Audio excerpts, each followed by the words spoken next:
Si vous êtes ici pour le lancement du livre de Jocelyn Letourneau et de Raphaël Gagny, vous êtes au bon endroit. Et si vous ne le savez pas déjà, bien, vous l'apprenez. Partout où Jocelyn Letourneau se trouve, il vient avec son fan club. Alors, je les présente rapidement. Jocelyn Letourneau, professeur émérite en histoire à l'Université Laval, et Raphaël Gagny, professeur en sciences de l'éducation à l'Université Laval. Et notre discussion aujourd'hui va être agrémentée des commentaires de Félix Mathieu, qui, après un long exil à Winnipeg, est de retour au Québec en tant que professeur à l'Université du Québec en Outaouais. Il est spécialiste des nations minoritaires et donc, ça fera un parfait mélange. Jocelyn Letourneau, c'est le lancement de votre livre aujourd'hui. Et derrière tout livre, un projet. Quel était le projet de votre livre? Mais c'est un projet auquel on a pensé, mon Dieu, ça fait quand même assez longtemps. Je dirais, l'enquête sur laquelle est basé l'ouvrage date de 2011 déjà. C'était une enquête considérable, donc il n'a jamais été question de produire un livre en 6 mois. Mais disons que si j'avais pu, avec Raphaël, trouver le temps pour le produire un peu plus rapidement, on l'aurait fait. Cela dit, la méthodologie a été extrêmement complexe, difficile à élaborer. Il y a eu beaucoup de travail manuel qui a dû être fait pour analyser les corpus sur lesquels donc l'ouvrage est fondé. Et c'est lors finalement d'un séjour à l'Université Yale que j'ai réalisé en 2019-2020 que j'ai pu trouver suffisamment de temps, disons, pour analyser le corpus, le recopier, hein, entre 8 h et 1 h du matin tous les soirs. Il y avait 5000 phrases que je devais recopier, je ne dirais pas à la main, mais sur mon ordinateur. Et donc, c'est un peu ça, ce projet. L'idée était assez simple. Il s'agissait de... Enfin, il y avait une hypothèse qui était au départ du livre, c'est-à-dire que les nations, d'abord, sont des réalités construites, ça vous le savez, ce n'est pas nécessairement une idée nouvelle. Elles sont construites, disons, par le biais des institutions qui sont mises en place, par le biais de beaucoup d'appareils coercitifs, mais ce n'est pas exactement ce qui m'intéressait. Depuis toujours, moi, j'étais captivé par l'idée selon laquelle les individus s'auto-nationalisent, si vous voulez, en employant un certain nombre de mots, ce qu'on pourrait appeler un vocabulaire national. Et l'hypothèse était de dire qu'il se pourrait bien, finalement, que ces mots, donc les mots de la nation, soient spécifiques à chacune des entités nationales. On a eu la chance, grâce à l'Association d'études canadiennes et son directeur, Jack Jedwab, qui est peut-être ici, de mettre la main sur une enquête qui avait été réalisée dans 4 pays souverains. Les États-Unis, la France, la Grande-Bretagne, plus que le Royaume-Uni d'ailleurs, et le Canada. Et on avait au total 7 nations. Et l'idée était de dire que chaque nation possédait en quelque sorte son vocabulaire particulier. Ça, c'était l'hypothèse.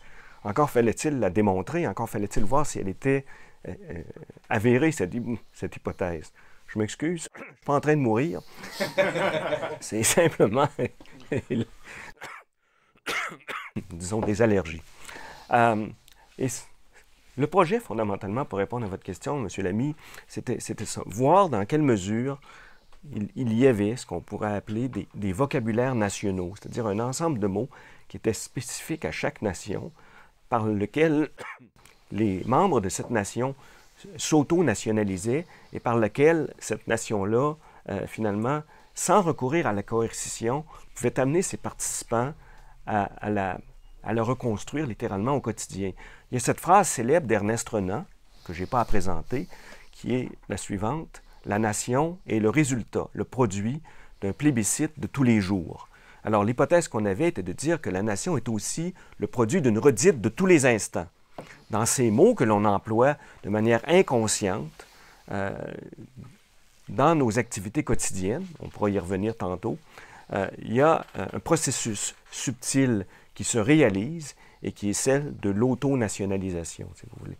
Et, à vrai dire, les analyses qu'on a faites ont montré à quel point les hypothèses étaient vraisemblables, se sont avérées justes, plus qu'on le pensait même. Et ce qui serait intéressant à la suite de cet exercice qu'on a mené dans le cadre de 6 pays, c'est de procéder à une espèce de cartographie planétaire des mots de la nation. Donc, de voir, par exemple, quels sont les mots de la nation qui sont employés par les Belges, par les Suédois, par les Africains du Sud, etc., qui seraient certainement différents des mots utilisés par les Français lorsqu'ils réfléchissent à l'expérience historique de leur nation. Et de même pour les Canadiens, pour les Québécois, etc. Donc, ça, c'était votre projet. Explorer les imaginaires nationaux par le langage. Et donc, parlons un peu de méthode. Pas trop longtemps. Il y a une grosse partie de méthode dans votre livre qu'on peut résumer en 2 temps. Il y a 2 volets. Il y a la moulinette, puis ensuite, il y a la guillotine. Ça, c'est votre méthode. Vous avez passé des énoncés à la moulinette. Alors, c'était quoi? C'était des sondages? Et combien d'énoncés? Bon, les sondages, ils reposaient sur une question. On a fait avec Raphaël aussi, et toute une équipe, beaucoup d'enquêtes sur la conscience historique des jeunes Québécois en leur posant une question assez simple. Si tu avais à résumer en quelques lignes seulement l'histoire de ton pays, par exemple le Québec, qu'écrirais-tu personnellement? Ça, c'est très important. Hein? Et donc, les gens produisaient des énoncés comme ça. Par exemple, dans le cas du Québec, souvent, on a entendu cette phrase « on s'est fait avoir ». Il n'y a même pas besoin de nommer par qui, on le sait. Mais vous allez me dire, ça n'a rien à voir avec l'histoire, ça a tout à voir avec l'histoire, parce que dans cet énoncé-là, vous avez une problématique qui est extrêmement puissante. Par exemple, pour les États-Unis, on a trouvé cette phrase, bon, si vous aviez à résumer l'histoire de votre pays, comme vous, A Cinderella Story, une histoire de Cendrillon. Donc, de la roturière qui devient princesse, hein, de ce pays qui commence à peu près avec rien. C'est de l'histoire populaire. On est dans le cliché 100%, clairement. Mais c'est des phrases qui sont extrêmement... Alors là, il y en a qui produisent des phrases un petit peu plus longues, évidemment. Et l'idée est de dire que... Enfin, l'idée était de non pas étudier le contenu de ces phrases-là, mais de voir autour de quels mots on les structurait. Par exemple, aux États-Unis. En prenant cet exemple-là, je pense que je vais illustrer davantage mon propos. Par exemple, le mot « freedom » est ressorti dans 25%, même plus que ça, 26,8% des énoncés qui ont été produits par les Américains. On ne leur fournissait pas un stock de mots pour lesquels ils avaient simplement à cocher « oui, ce mot est représentatif de l'imaginaire national des Américains, par exemple ». C'est eux qui le produisaient comme par réflexe inconscient. Et là, pour répondre à la question de Guillaume, bon, dans un énoncé, il y a beaucoup de mots qui sont capitaux, il y en a d'autres qui servent simplement à structurer la phrase. Donc, l'idée était, par une méthodologie dite de la mitaine, d'enlever tous les mots, ce qu'on appelle des stop words en anglais, c'est-à-dire des mots qui sont inutiles, qui servent à la construction d'une phrase, mais qui n'ont aucun rôle significatif dans l'énonciation de cette phrase-là. Et les gens sont intelligents. Dieu que les gens sont intelligents. On a l'impression qu'ils disent du n'importe quoi, mais ce n'est pas vrai. Ils réfléchissent. Et pour exprimer la même idée, ils vont souvent employer des mots qui sont assez différents. Donc, à un moment donné, pour éviter de se retrouver avec des nomenclatures de mots qui, dans toutes les directions possibles et imaginables, il fallait procéder à un exercice d'agglomération de ces mots-là. On se retrouvait avec des mots génériques qui étaient fédérateurs, qui captaient en quelque sorte le sens de beaucoup de mots qui étaient employés par les gens et qui visaient à exprimer exactement la même idée. Donc, on s'est retrouvé avec des listes de mots nationaux. Et c'est ça. Il y a combien? Il y a 5000 répondants? Il y avait grosso modo environ 5000 répondants. À peu près. Dans 6 endroits. 7. 7. C'est-à-dire, il y avait 1000 répondants par pays souverain. 1000 aux États-Unis, 1000 en Grande-Bretagne. Ce n'est pas le Royaume-Uni, c'est la Grande-Bretagne. Et là, je n'entrerai pas dans les détails, c'était extrêmement facile de distinguer les Écossais des Anglais. C'était pas possible de distinguer les Gallois des Anglais, parce que la région de référence n'était pas strictement délimitée. En France, c'était évident aussi. Au Canada, on avait les réponses par province, donc on pouvait distinguer le Québec des autres provinces du Canada, de ce qu'on appelle le reste du Canada. Et au total, ça donnait environ En fait, il y avait 3608 énoncés. Parce qu'il y a des gens quand même qui disaient du n'importe quoi, ou qui disaient « je ne le sais pas », ou vous posez une question absolument idiote et imbécile, je ne peux pas répondre à cette question-là. Vous comprendrez qu'on les classait dans les inadmissibles. Donc, c'est ça, Raphaël Gagny. Donc, il y a eu la moulinette, vous avez moulinetté énormément de dénoncés sur les représentations d'histoire. Puis ensuite, il y a la guillotine, c'est-à-dire qu'il fallait trancher les mots pertinents des autres. Ben oui, il y avait 3600 énoncés, des phrases qui résumaient une histoire d'un pays. Une phrase, c'est à peu près 10-15 mots. Ben, la première chose qu'on fait, c'est qu'on met ça dans un logiciel qui était avant l'IA, mais des logiciels, puis on lui dit « Sors-moi les mots qui reviennent le plus souvent. » Là, il nous sort des mots « pays », il peut nous sortir des mots comme le nom du pays, Canada, il peut nous sortir des attributs comme territoire. Mais c'est pas super convaincant parce que c'est la machine qui agit. Fait que donc, on a des stocks de mots, puis on se dit, bon, on les dénombre. Puis l'originalité qui a été faite dans ce travail-là, c'est que Jocelyn, comme il disait le soir, c'est qu'il a repris toutes ces phrases-là. D'un, il les a retranscrites une à une, puis après ça, il regardait les mots, puis il disait comment on pourrait faire comme des sortes de nuages de mots. Si on prend par exemple liberté, freedom, mais c'est quoi les mots qui viennent autour? Free, freedom, liberation, puis on les a mis ensemble. Ce qui fait que ça nous a donné des agglomérations, des mots de la nation. Puis ensuite de ça, là, une fois que le travail a été fait manuellement, on a regardé, bien, c'est quoi finalement ces mots-là qui ressortent le plus? Puis on était tenté, bon, de dire rapidement c'était quoi ces mots-là, mais on a agi par précaution parce que on s'est dit d'abord, un mot de la nation, c'est quoi? Bien, un mot de la nation, d'habitude, c'est partagé par un ensemble de gens, peu importe si c'est des hommes, des femmes, des personnes caucasiennes, afrodescendantes. Donc, on a fait plusieurs tests pour voir si, par exemple, un mot, freedom, était plus dit par les femmes que les hommes, par les jeunes que les vieux, par les plus riches puis les plus pauvres. Pour finalement essayer de se dire, bien, c'est quoi finalement les mots qui font consensus? Une fois qu'on enlève les mots, là, bon, qui sont un petit peu trop associés à, par exemple, ça serait les mots des femmes, par exemple. Puis là, finalement, on a fini par trouver ces fameux mots de la nation-là, comme liberté, comme grandeur, comme plusieurs mots comme bloody battle en Écosse, qui, on peut le dire, là, après notre travail de guillotine, c'est pas nécessairement des mots qui sont plus dits par des hommes, des femmes, des vieux, des jeunes. Ça semble être des mots par lesquels, quand on veut jaser dans un pays, c'est par là qu'il faut passer. Fait que moi, j'aime beaucoup l'expression qui vient à la fin du livre, qui dit, ça veut dire quoi parler écossais? Ça veut dire quoi parler canadien? Mais parler canadien, pas parler français, pas parler anglais, parler canadien. Ça veut dire utiliser un stock de mots comme great, comme diversity, puis on est comme obligé, comme Canadien, de passer par là.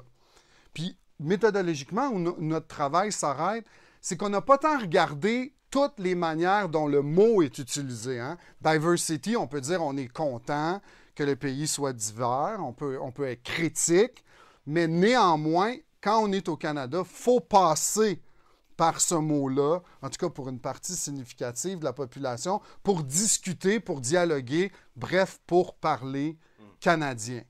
Et ce qui est intéressant là-dedans, c'est que, par exemple, le mot multiculturalisme ressort très fort au Canada. Il faut le considérer comme une espèce de point de jonction lexical. Imaginez là une carte d'un métro souterrain.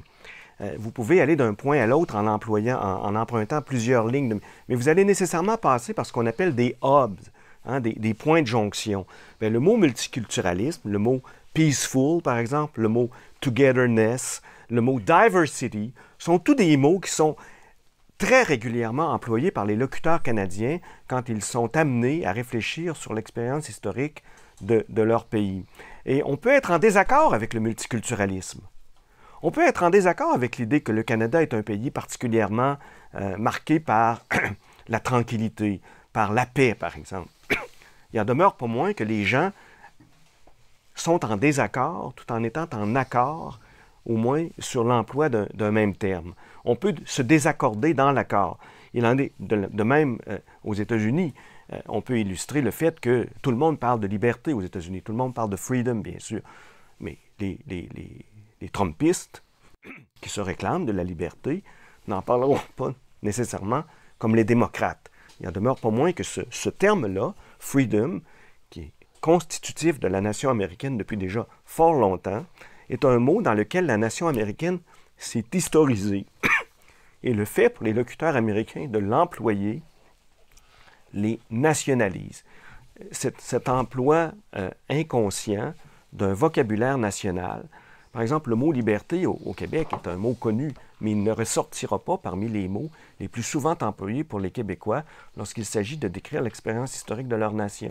Ce mot-là, je vous le donne en mille, c'est celui de victime.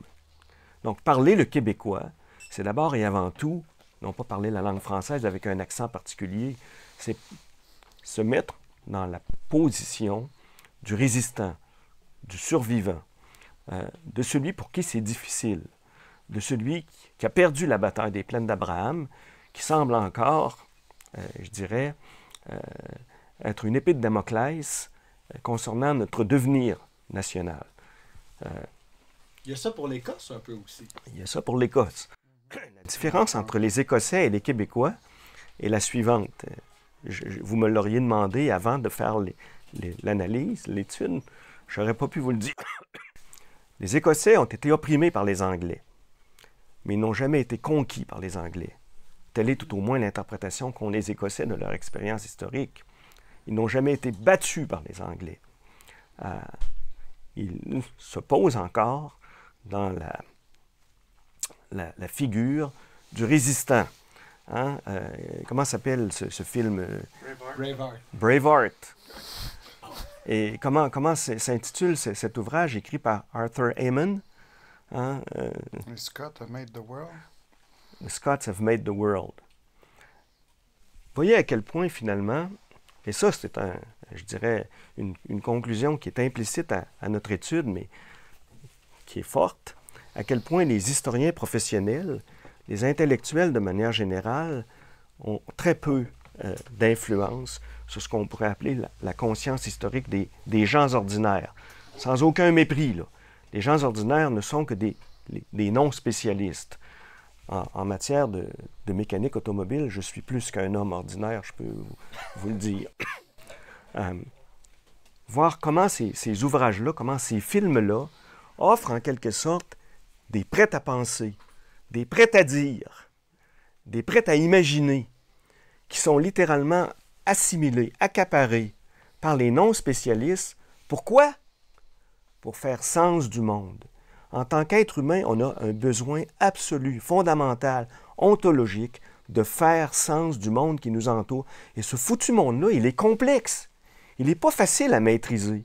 Alors ces phrases-là, ces mots-là, sont une façon finalement de nous retrouver en lien avec des autrui significatifs, sans coercition. On dit la nation impose son programme. La nation, littéralement, vous conscrit. Non! Vous achetez un timbre, vous employez une monnaie nationale, un 20 $ avec la figure de la reine, par exemple, ou du roi prochainement. Vous employez tous ces mots qui sont d'ailleurs systématiquement utilisés par les politiciens pour rappeler à quel point, en tant que membre d'une nation, que ce soit le Canada, le Québécois, vous avez quasiment comme devoir de vous souvenir de ces mots-là qui vont vous mettre en lien avec des autrui significatifs. C'est très fort. C'est très fort. Les nations n'existent pas simplement grâce au pouvoir qu'ils sont capables d'imposer à leurs membres. Ils existent dans un assentiment généralisé qui repose, en tout cas c'est ce que l'ouvrage montre, sur l'emploi d'un certain vocabulaire qui nous spécifie, qui nous distingue par rapport aux autres, mais qui nous réconcilie entre nous à l'intérieur d'un lieu qui s'appelle la nation. Oui, là, je vais faire parler un peu Félix Mathieu qui attend depuis 15 minutes de dire son premier mot. Je sais, je vois, c'est... Et dans votre livre, vous nous expliquez qu'au fond, le langage, c'est la meilleure manifestation de ce qu'on appelle le nationalisme banal. Qu'est-ce que ça veut dire? Et nationalisme banal, ça, en fait, tout à l'heure, on a pris une petite bière avant de venir ici, puis on parlait, puis Justin, il me dit, l'ouvrage, il n'y a pas vraiment de cadre théorique. Je suis assez en désaccord avec ça, parce qu'il y en a un, mais il n'est pas explicitement mobilisé tout du long, mais il construit sur deux ancrages théoriques. D'une part, nationalisme banal, qui est un ouvrage marquant, publié par Michael Billich. Même, j'ai fait de la recherche aujourd'hui, qui a été publié il y a presque 30 ans, 29 ans, 9 mois et 11 jours exactement. Ce livre-là de Michael Billig, ce qui est intéressant, c'est que c'est quelqu'un qui faisait de la psychologie sociale, qui avait jamais travaillé sur les nations et les nationalismes, mais il observait ce qu'il disait, la capacité des communautés nationales à se reproduire sans que les gens s'en rendent compte. Un exemple typique qu'il donne, c'est le drapeau. Si on est arrivé du métro, il y a un SAQ, il y a un drapeau québécois, on le voit, ça nous rappelle, ça nous signifie la nation, l'appartenance à la nation, on l'oublie. Il y a le téléjournal national, référence à la nation. Si on parle de la météo, on parle de la météo d'ici, pas de n'importe où. Si on dit le premier ministre, c'est notre premier ministre, c'est pas lui d'ailleurs. Donc, Michael Billich est vraiment là-dessus sur ce qui façonne au quotidien la reproduction des communautés nationales. Et tout ça, ben, ce sont des communautés discursives. Et l'autre ancrage théorique, c'est celui de Benedict Anderson. Lui, 32 ans, mais je n'ai pas regardé le nombre de jours exact qui a été publié. Benedict Anderson, sans doute l'auteur de la définition la plus célèbre de la nation comme communauté imaginée, comme étant territorialement concentrée et souveraine. Mais communauté imaginée, c'est l'aspect le plus important, parce qu'on y revient beaucoup dans l'ouvrage. La nation comme communauté imaginée de communication. On se reproduit par ces topoi, les langages techniques qu'on utilise dans l'ouvrage, qui sont vraiment bien illustrés. Ils ont plein de schémas. D'un point de vue empirique, c'est vraiment génial, mais d'un point de vue théorique, on contribue à un dialogue, à un discours qui existe, et ça vient alimenter cette réflexion-là. C'est hyper difficile d'étudier empiriquement la culture politique, la culture nationale, la conscience historique. C'est facile de le faire avec l'opinion publique, mais la culture publique, ça c'est plus difficile. Quand je l'enseigne à mes étudiants, l'opinion publique est à la culture politique ce que la météo est au climat. La météo, elle change à tous les jours. On pose la question aux gens, ils vont t'offrir une réponse différente à tous les jours. La culture politique, c'est comme le climat, c'est plus lent.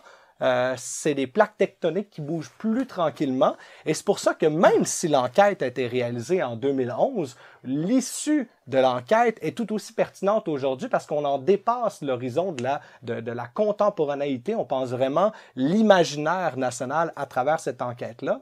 Puis je continue juste sur un petit point ici. Puis on a dit on parlait pas trop longtemps de la méthodologie, mais c'est rare. Mais moi, en lisant cet ouvrage-là, toute la portion méthodologique, je l'ai adorée parce qu'elle annonce un agenda de recherche que peut-être Justin et Raphaël vont continuer à poursuivre, mais que d'autres lecteurs vont pouvoir aller s'inspirer et dire « Ah ben moi, je voudrais voir, est-ce qu'on retrouve ça dans les manuels d'histoire, dans les curriculums d'éducation à la citoyenneté, dans les débats parlementaires? » Donc, il y a toute une manière d'aller contre-vérifier, de bonifier finalement les conclusions analytiques qui découlent de cette enquête-là, notamment parce que les auteurs mettent carte sur table, on a tous les tableaux, on a toute la démarche empirique qui a été réalisée. C'est vraiment impressionnant et c'est très bien écrit par ailleurs, donc je vous le recommande chaudement. Est-ce qu'il reste quelque chose à dire? En tout cas, j'ai des questions. Je pense qu'il y en a quelques-unes qui sont encore bonnes. Donc, on parle de la nation comme d'une représentation. On s'imagine une collectivité à partir de soit la culture, la langue, des fois ça peut être ethnique, même racial, il y a toutes sortes de façons de configurer l'imaginaire national. Mais là, il faut que j'essaie de coincer les deux invités, parce que sinon, c'est pas un lancement réussi. Moi aussi, j'ai de quoi pour les coincer tantôt. OK, on fera équipe. Vous savez, là, vous posez des questions aux gens sur leur vision d'histoire du Québec, du Canada, des États-Unis, de la France, et là, ils vous répondent, puis peut-être que ce qu'ils disent, ce n'est pas factuellement vrai ou historiquement valide. Vous faites quoi avec ça? Mais c'est que c'est rarement factuellement valide. Mais on est précisément là, dans l'histoire telle qu'elle est assimilée. Et on ne s'est jamais attendu à des réponses qui étaient factuellement valides. Ce qui nous intéresse précisément, plutôt, c'est le ressenti des gens. C'est leur point de vue, c'est leur interprétation propre. Comment cette interprétation-là s'est-elle forgés, ben, probablement qu'ils sont capables, à un moment donné, de mobiliser des éléments qu'ils ont pu acquérir à l'école, par exemple. Mais voilà ici un terme ou une vision, un point de vue qui nous a été fourni par un politicien qu'on fait nôtre. Ah, tout à coup, on a vu un documentaire sur la Deuxième Guerre mondiale qui présente les choses. On n'est pas en mesure de savoir si c'est vraiment vrai ou vraiment faux, mais toujours est-il que ça fait sens pour nous parce que ça nous donne des munitions pour comprendre quelque chose. Et les gens ont besoin de comprendre. Et ils le comprennent souvent de manière extrêmement simpliste, en utilisant des métaphores, des dichotomies. C'est ça qu'on retrouve. Mais ce qu'on trouve est fondamental ici, parce que ça nous en dit long, justement, sur la façon dont les gens se représentent la nation. Et qu'est-ce qu'on fait avec ça? Bien, c'est un trésor. C'est extrêmement précieux. C'est cette idée voulant que, par en bas, il y a des phénomènes, des processus, des dynamismes qui sont parfois récupérés par en haut, mais pas toujours, et qui permettent précisément à ce qu'on appelle la nation. Il y a plein de gens qui disent aujourd'hui la nation, c'est en voie de disparition. La mondialisation est là, partout. L'idée de citoyenneté planétaire. La nation est en voie d'explosion ou d'implosion. Complètement faux. Ça, c'est le résultat de votre livre? Non. Il n'y a pas juste nous qui le disons, mais disons que ça confirme cette hypothèse-là. Non, c'est faux. Les gens ont besoin d'appartenir. Ils sont fiers. D'ailleurs, dans tous les pays, on retrouve des formes assez fortes de patriotisme. Ils peuvent être très critiques par rapport à leur nation. Écoutez autour de vous, les gens en ont contre les gouvernements, les gens en ont contre la nation, qui se recomposent apparemment d'une manière pas tout à fait comme on l'espérait, mais ils sont extrêmement fiers d'être Américains ou Canadiens ou Québécois ou Français. Même les Français qui sont désespérés par rapport à la nation française sont quand même extrêmement fiers d'appartenir à la France, parce que n'est-ce pas la France, finalement, qui contribuait à, comment dire, La civilisation occidentale. oui, c'est ce que vous dites dans l'ouvrage. Empiriser l'idée de beauté et de lumière, finalement.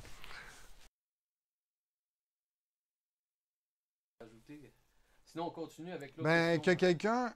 La façon que je l'illustre, c'est que, par exemple, quelqu'un en Grande-Bretagne, on revient de la Grande-Bretagne avec ma conjointe, qui nous dit, qui résume l'histoire de son patelin en disant « used to be great ». Ben là, on a là le cœur du livre. C'est-à-dire qu'il utilise un mot « great » qui pourrait être utilisé par une autre personne pour dire « it's a great empire, it's a great country », mais lui, il dit « it used to be great ». Ben, en disant ça, ce gars-là est peut-être à Londres, il descend, ou il monte, il s'en va à Manchester, il risque de rencontrer un autre, on appelle ça bloke là-bas, au bar, qui partage sensiblement la même vision que lui. Puis c'est ça la communauté imaginée. C'est cette idée-là que comment ça du monde qui se sont jamais parlé, se sont jamais vus, mais s'ils vont boire une bière ensemble, ils vont parler la même langue. Donc, c'est là qu'on se dit, est-ce que quand ils vont boire la bière, puis ils vont dire « Ah, we used to be great, puis ça va pas bien », est-ce qu'ils disent la vérité? Peut-être pas, mais ça risque d'agrémenter leur bière, puis de dire « Ils vont s'entendre ». Mais l'idée, c'est surtout de se poser la question, puis on en parle depuis tantôt avec le nationalisme banal, la monnaie, les drapeaux, les films, c'est que ça connecte des gens qui ne se connaissent pas. Puis nous, la contribution du livre, c'est de dire, ben, une façon, une manifestation de voir ça, c'est de regarder les mots qu'ils utilisent. Un gars de Londres, un gars de Manchester, ils se sont jamais parlé, mais pourtant, le mot qu'ils vont utiliser va les connecter ensemble. Donc, c'est ça qui est vrai. C'est cette connexion-là qu'on essaie de voir par les mots dans le livre. Est-ce qu'on suit avec l'autre question piège à ours ou J'ai dit 2011, l'enquête empirique, puis elle fonctionne encore aujourd'hui. Je pense que c'est le cas dans la très vaste majorité des cas, mais il y a certains aspects de l'analyse. Je me dis, est-ce que ça a résisté à l'analyse? J'en ai noté un passage ici, c'est par rapport au Canada. C'est à la page 129. Je vous cite. Il faut dire que, depuis un bon moment déjà, le sentiment loyaliste décline au Canada malgré le désir du premier ministre Stephen Harper de le revaloriser, peut-être en vue de contrer l'américanisation rampante de la culture politique canadienne, processus qu'il avait pourtant contribué à raffermer alors qu'il était à la tête du pays de 2006 à 2015. On a un nouveau premier ministre qui a invité le souverain, roi Charles, à venir prononcer le discours du trône le 27 mai prochain. Comment interprétez-vous l'aura de la monarchie canadienne pour ancrer une identité canadienne fortement distincte des États-Unis dans le contexte d'aujourd'hui par rapport à ce que vous mettez de l'avant dans votre analyse? Raphaël? Ben là, quand tu regardes les mots que les gens utilisent au Canada, vont souvent utiliser, c'est comme un théâtre, le Canada, puis il y a 3 personnages principaux, les Brits, parce qu'on parle, les gens devaient résumer l'histoire de leur pays, donc les Brits, les Franco, puis les premiers peuples. Donc quand Mark Carney essaie de revaloriser cette veine-là, ben, il parle à des gens. Il parle à sa... Je ne sais pas s'il parle à sa base, mais en tout cas, il parle à une base que la plupart des Canadiens reconnaissent, qu'on soit d'accord ou pas, c'est encore là, c'est ça les mots de la nation, qu'on soit d'accord avec l'héritage britannique du Canada, qu'on veut le valoriser, qu'on est pour ou contre la monarchie, on est comme obligé de passer par là. Donc, en invitant Charles, je pense qu'il ratisse très large, puis les gens dans notre corpus, ça ne m'étonnerait pas que plusieurs personnes reconnaissent. Après ça, est-ce qu'ils seraient d'accord ou pas? Ben, puis sachant qu'à l'époque, ben, on avait un premier ministre, Harper, qui lui valorisait beaucoup la couronne. Peut-être que c'est plus ça aujourd'hui. On est avec Trump, on est dans un jeu de force avec les États-Unis. Donc, c'est même plus la même fonction d'utiliser la couronne britannique. Mais si tu es tenté que... La couronne canadienne, en fait. Oui, c'est ça. C'est qu'on essaie de dire que nous autres aussi, on a du pouvoir, puis on a des alliés. On a des alliés. Mais c'est surtout de dire que, pour revenir à l'enquête, quand tu parles canadien, quand un immigrant arrive ailleurs, puis il veut faire apprendre à son fils, comme avec mon père, il dit « Écoute ce qu'ils disent, puis décode. » Bien, un des codes qu'il faut que tu apprennes ici, c'est qu'il y a une partie qui est britannique, puis il faut que tu comprennes que le mot « Brit », la monarchie, ça fait partie de parler canadien. Après ça, si tu es tenté, tu peux avoir ton opinion là-dessus. Fait que je le vois comme ça. Il vise dans une table, puis comme un bon politicien, il va générer en tout cas une discussion là-dessus. Mais il ne vise pas à côté du mille. Il est là. Mais ce qui est sûr, c'est que, bon, il y a une conjoncture politique très particulière là, qui découle de ce que je me permettrais d'appeler l'agression américaine envers le Canada. Mais il faut remarquer à quel point Trump ne cesse néanmoins d'utiliser un répertoire lexical qui montre à quel point il est titulaire d'une force incroyable, qui est celle de l'Amérique. Quel a été le mot-clé utilisé par M. Carney dans son dialogue avec Trump dans le bureau ovale? Celui de partnership. Partnership est un mot proprement canadien. C'est un mot doux. Hein? C'est le mot du...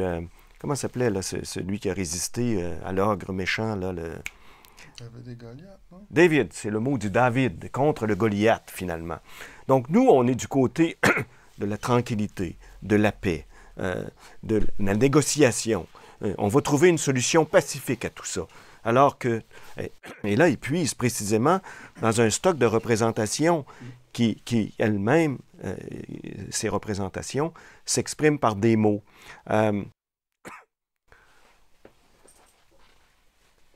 La présence du roi, enfin, d'Angleterre, c'est peut-être tout simplement parce que Charles parle mieux français que Mme Simons, j'en sais trop rien. C'est un fait. Non, mais c'était tout simplement pour montrer à quel point, finalement, on est le produit d'une expérience historique qui est différente de celle des États-Unis d'Amérique, qu'on respecte. Le principe républicain, il y a peu de gens qui sont contre le principe républicain. Mais historiquement, ce n'est pas la voie qu'on a choisie. Et cette voie-là, finalement, à bien des égards, elle se révèle aussi enviable dans certaines de ses finalités. Au même titre que, sauf l'épisode Trump, le projet républicain américain, sur lequel plusieurs s'interrogent d'ailleurs, présentement, a produit des résultats enviables à bien des égards, mais pas à tous les égards. J'informe que ce soir, le 8 mai, le roi Charles a été évoqué plus souvent que Donald Trump dans notre conversation politique. Ce qui est une chose rare. Et on n'a pas parlé du pape encore. OK. Pour votre information, il reste environ 15 minutes. On fait un sujet d'époque. Depuis quelques années ou décennies, en France, un sujet intellectuel, c'est celui du déclin. Il y a ce qu'on appelait les spécialistes du déclin, les déclinologues. Est-ce que, dans votre livre, vous faites la découverte que c'est seulement un sujet français? Ou c'est un sujet qui concerne pas mal toutes les nations concernées? Inégalement, en d'inégales proportions. Pour votre info, en Angleterre, le mot qui revient le plus souvent, c'est declining. En Écosse, c'est le 4e mot, et en France, le 4e. Donc, il y a quand même un sentiment partagé de déclin des nations. Dans la question que tu as posée aux gens, c'est résumer l'histoire, l'expérience historique de votre pays jusqu'à aujourd'hui. Puis il y a beaucoup de gens qui ont utilisé l'aujourd'hui pour le comparer au passé négativement. Puis ça, dans tous les pays, mais en inégale proportion. Puis je pense que pour contribuer au débat français et le faire avancer, on le corrobore. C'est-à-dire qu'on en trouve des gens plus qu'ailleurs, j'imagine, avec une vision qui est la France était grande, donc c'est le mot, un grand rayonnement, c'est le mot-clé de la nation française, mais c'est un rayonnement qui est passé. Puis tantôt, je faisais l'exemple avec les personnes, les deux blocs là, en Angleterre, en Manchester puis à Londres, mais c'est ça qui est aussi fantastique, c'est que la trame du déclin dépasse la nation. Donc quelqu'un qui serait aux États-Unis, puis quelqu'un qui serait en France, qui prendrait une bière ensemble, aurait probablement cette trame-là qui est « Hey, ça va donc bien mal ici, qu'est-ce qu'on fait? » Puis là, si on revient à Trump, parce qu'il faut booster le nombre de fois qu'on dit Trump, ça va apparaître dans les algorithmes peut-être, mais c'est justement à partir « Make America Great Again », c'est un récit du déclin. Puis quand on regarde dans nos données, bien, on voit qu'encore là, il tape dans une talle de gens qui croient que si on compare l'histoire à aujourd'hui, « we used to be great, we used to be free ». Donc, c'est un langage qui est codé. Et donc, le déclin se retrouve inégalement. Mais au Canada, c'est un peu moins, je dirais. Donc, peut-être je laisserai Jocelyn là-dessus. C'est quand même assez intéressant qu'au Canada, on se distingue, on est beaucoup dans la diversité. Il y a quelques personnes qui sont dans le déclin. Mais comparativement à des grandes, qu'on pourrait dire les grandes nations, on est moins atteint par ce syndrome-là, je dirais. Pour répondre franchement à la question, les Français sont les champions du décliniste ou du déclinisme. Ouais. C'est-à-dire que, bien sûr que la trame narrative du déclin caractérise chacune des constellations lexicales nationales. Mais c'est en France qu'elle est le plus prononcée, à telle enseigne qu'on a dû recourir à 3 mots différents pour exprimer le ressenti français par rapport à l'évolution apparemment décliniste de leur nation, à savoir le terme malheur, déclin et crise. Parce que sinon, il y en avait trop. Et il n'aurait pas été adéquat, à mon avis, approprié de tous les mettre sous un seul générique qui aurait été celui de déclinisme. Maintenant, il y a une ambivalence dans le discours français.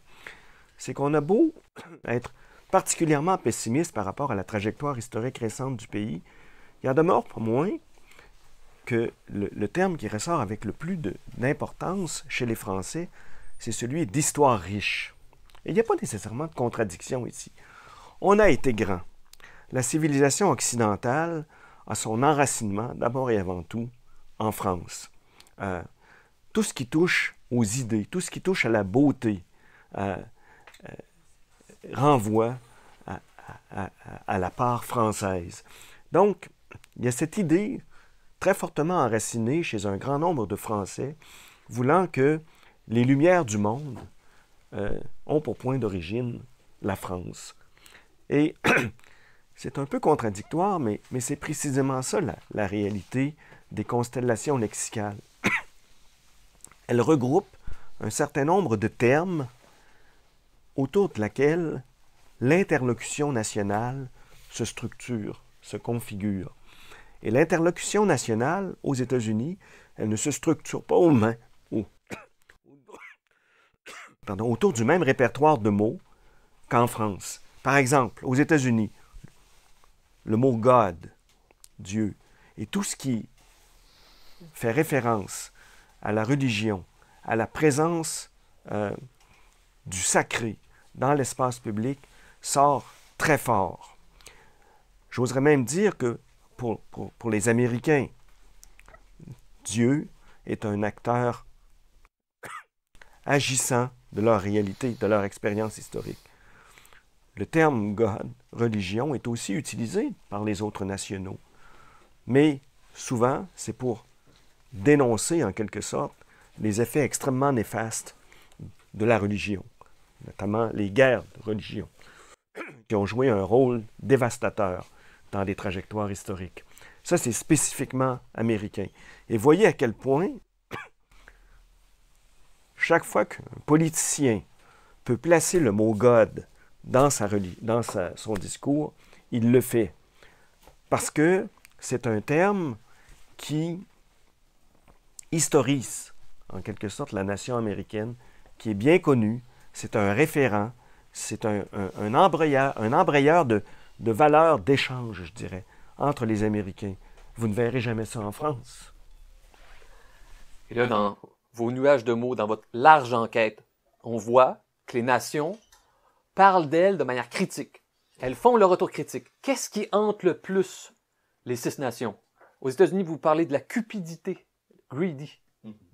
Au Canada, c'est le sort des Autochtones, c'est ça? Ça revient souvent.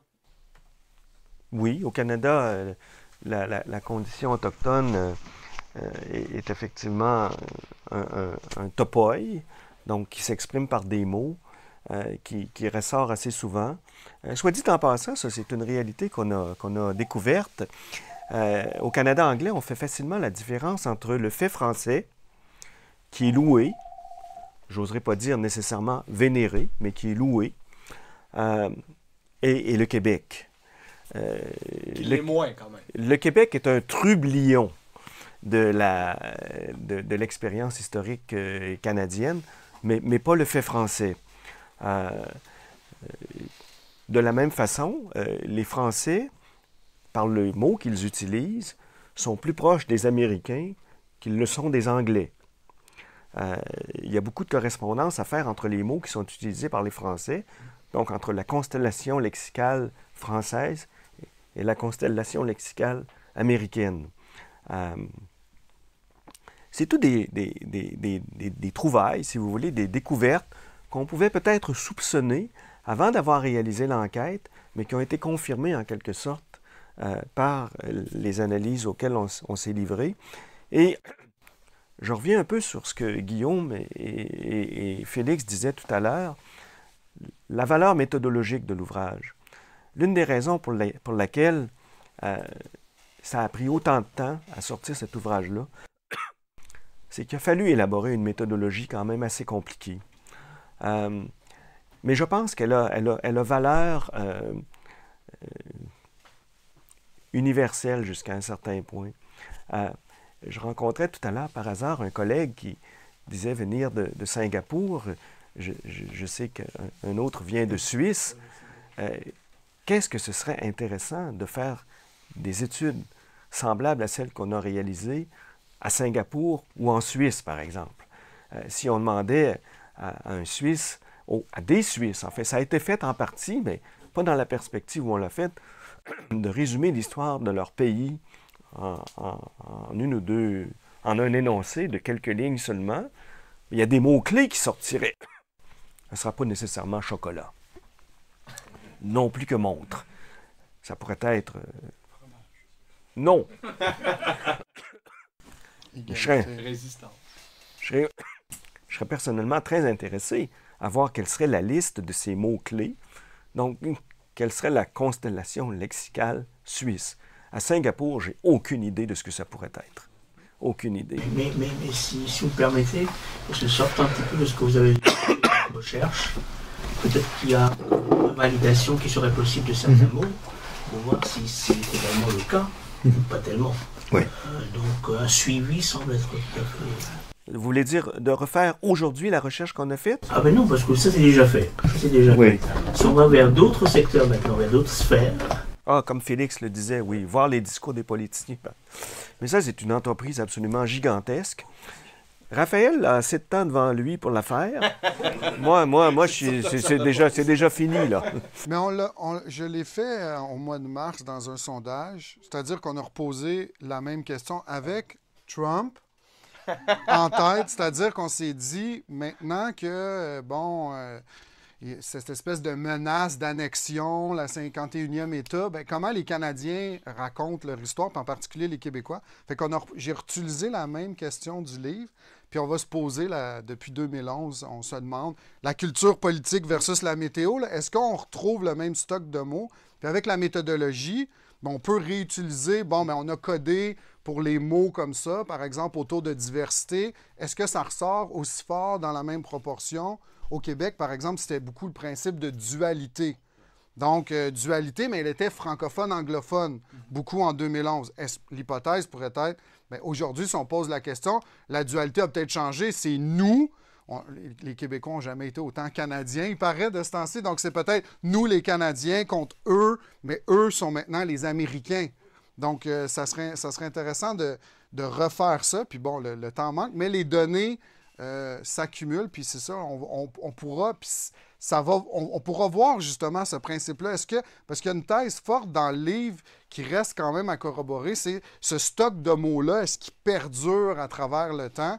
Puis je pense qu'on donne, comme Félix le disait, assez d'outils aux autres chercheurs pour dire, allez-y, testez-les, pour voir si on retrouve les mêmes mots, ou même s'ils changent, ça ne serait pas dramatique non plus, on découvrirait des nouvelles choses. Si je me permets, par exemple, puisque vous avez parlé de ressenti, si vous allez maintenant vers un public pareil pour leur dire, est-ce que l'État serait un mot de la nation, par exemple? On leur pose la question. Et là, il y aurait comme une réponse.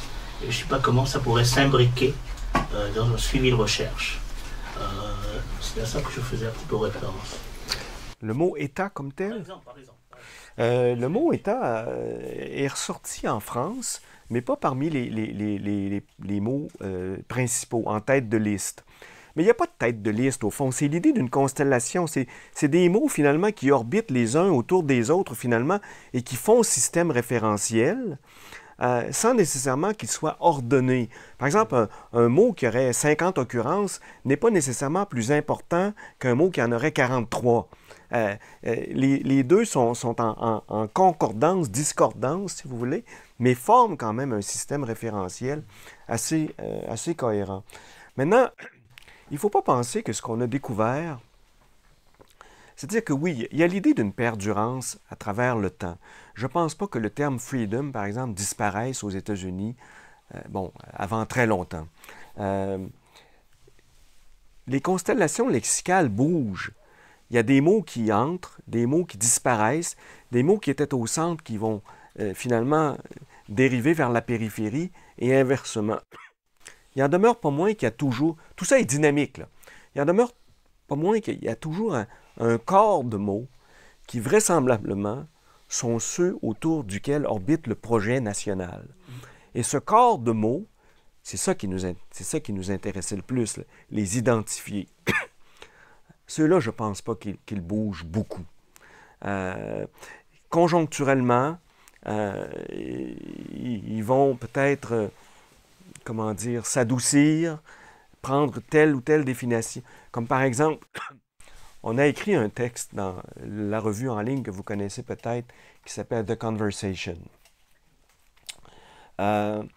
Parce qu'on avait noté qu'un type que vous connaissez peut-être, Timothy Naftali, qui est professeur à New York University, qui intervient souvent à la télévision de Radio-Canada, avait été cité dans le New York Times.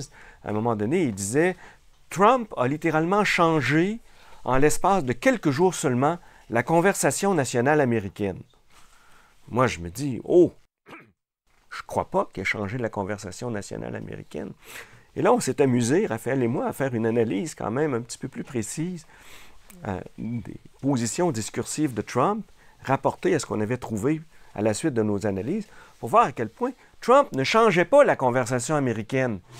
Il redéfinissait tout simplement à partir de ses propres définition les mots-clés de la nation américaine. Et au fond, quand on y pense un peu, comment l'homme aurait-il pu procéder autrement? Il est allé chercher ces mots qui ont littéralement été incorporés par tout Américain découlant de son processus de socialisation, mais il leur a fourni une autre définition. Alors là, il y a un jeu extrêmement subtil. Si vous me demandez, est-ce que c'est M. Trump lui-même qui a pensé à ça, ou peut-être ses conseillers, j'aurais plutôt tendance à dire ses conseillers. Mais l'homme est fort aussi, c'est-à-dire il y a suffisamment de charisme pour montrer à quel point tout ça fait sens et convaincre des gens en conséquence. Donc, je pense que c'est une illustration assez forte quand même du fait que les mots de la nation ne changent pas beaucoup. Maintenant, ils sont réinvestis de sens par les acteurs politiques, suivant les conjonctures. Là, mission accomplie, vous avez amplement donné le goût à ces gens de lire le livre jusqu'à la dernière page. Maintenant, on avait prévu une discussion d'1 heure, fait que là, on est rendu à l'heure. Je vais vous poser une dernière question, puis vous serez applaudi par cette foule ou pas, en fonction de la qualité de votre réponse. OK? 1 minute maximum chaque. OK? Pourquoi? Les mots de la nation, ce sont les imaginaires collectifs. Alors, pourquoi il faut prendre les imaginaires collectifs au sérieux, en commençant par Félix? Ben, c'est vraiment toute une grosse question, une thèse de doctorat à écrire sur ça, mais très rapidement et dans les 54 secondes qui me restent, mais je pense que la démarche qui le démontre ici, c'est justement sa valeur inductive, pour reprendre un peu la discussion qu'on avait. Je crois qu'il ne faudrait pas tomber dans le piège de proposer une liste de mots. Est-ce que celle-là vous satisfait? Parce que si on fait ça, on vient imposer un cadre à l'imaginaire national plutôt que voir le cadre se former. Ce qui fait en sorte qu'on a besoin d'un Jocelyn Letourneau qui, de 8h à 1h du matin, tous les soirs, pendant un nombre d'années, va les recoder puis va tout travailler. C'est un travail de moine, là, vraiment. Mais c'est un travail énorme, mais c'est là qu'on voit la valeur parce qu'elle émerge par la base, d'une certaine manière, et elle n'est pas emprisonnée par un carcan théorique et analytique prédéfini à l'analyse. Je pense que c'est vraiment ça la grande richesse des conclusions qui en découlent. Ça veut dire quoi? Parler canadien, parler québécois, parler français. Si on veut se débrouiller à travers ce langage-là, il faut d'abord savoir qu'est-ce qu'il est, puis comment il peut agir ou non sur nous, reconnaître différents mots par lesquels on peut discuter ensemble malgré nos différences. Donc, je pense que ça serait vraiment une des raisons pourquoi on pourrait s'intéresser aux imaginaires nationaux, parce que au-delà de nos différences, au-delà de nos différends, on peut, à travers ces mots-là, du moins faire communauté d'une certaine façon. C'est-à-dire s'entendre pour dire, on s'entend pas, mais on s'entend pas sur ce mot-là. Donc, je pense que c'est une belle liste de thèmes à explorer avec des comparses qu'on ne connaît pas d'avance, mais qui nous réunissent d'une certaine façon autour d'une communauté imaginaire. Très, très rapidement, Jacques Parizeau, un homme que j'ai admiré, mon ami Yvon Thériault le sait, a dit un jour quelque chose d'important. Les symboles, c'est majeur. Et ce qui appartient à l'imaginaire collectif, même si ce n'est que du fabriqué, est absolument central dans la condition humaine, parce que, en fait, on est continuellement à la recherche de sens. On est continuellement à la recherche de rapports d'altérité.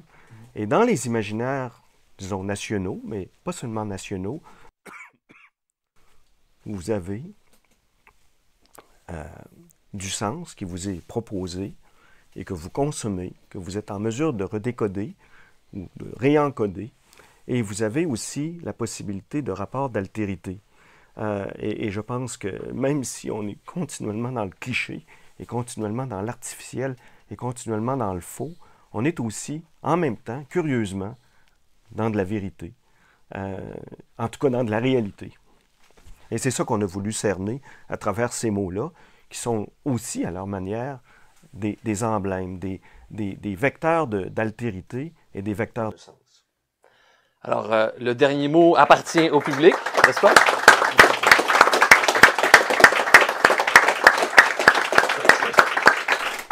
Merci beaucoup d'être venu, ça nous fait énormément plaisir.